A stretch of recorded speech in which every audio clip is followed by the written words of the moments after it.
Pressure কুকারে বসিয়ে দিয়েছি স্যুপটা। একটু আগে সাদা তেল দিয়ে দিয়েছি, তারপরে চিকেনগুলো হালকা ভেজে নেব। তারপরে যে সবজিগুলো কেটে রেখেছিলাম ভেজিটেবলসগুলো, সেগুলো দিয়ে একটু নেড়ে চেড়ে নেব। চিকেনগুলো হালকা করে ভাজা প্রায় হয়ে এসছে, এরপরে আমি ভেজিটেবলসগুলো দিয়ে দেব। দেখো বন্ধুরা, সবজির মধ্যে আমি কী কী দিয়েছি: ক্যাপসিকাম, গাজর, বিনস, পেঁয়াজ, রসুন আর একটাই কাঁচা লঙ্কা দিয়েছি। তো চলো এগুলো দিয়ে দিই। দেখো বন্ধুরা, সব সবজি দিয়ে দিয়েছি, একটু নাড়াচাড়া করে নিই।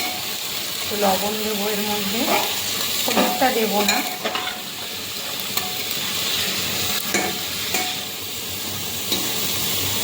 আজ একটু স্যুপ করবো। স্যুপটা খেতে ভালোবাসি আমরা, আমি আর মেয়ে, আমার হাজবেন্ড, সবাই আমরা ভালোবাসি। তো মেয়ের শরীরটাও আজকে খারাপ, তাই স্যুপটা করবো আজকে। এর মধ্যে দিয়ে দেবো একটু লবণ,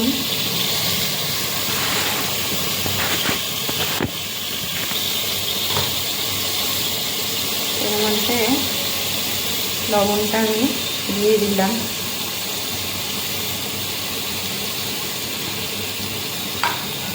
লবণ দিয়ে একটু ভালো করে নাড়াচাড়া করে নিই।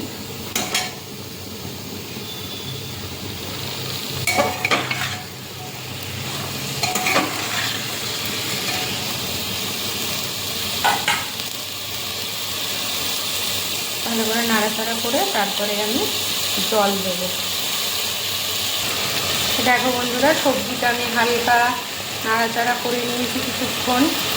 এরপরে আমি জল দিয়ে দেব পরিমাণ মতো।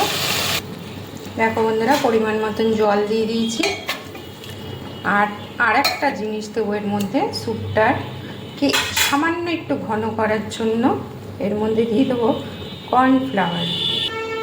এই দেখো, কর্নফ্লাওয়ারটা আমি ঠান্ডা জলে, নর্মাল টেম্পারেচারে জলের মধ্যে গুলে রেখেছি। এবার এটা আমি স্যুপের মধ্যে দিয়ে দেব। এর মধ্যে দিয়ে দিলাম বন্ধুরা জলটা।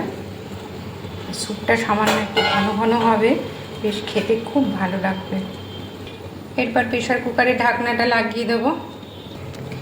এরপর প্রেসার কুকারে 3টে অথবা 4টে সিটি দিলেই স্যুপটা রেডি হয়ে যাবে।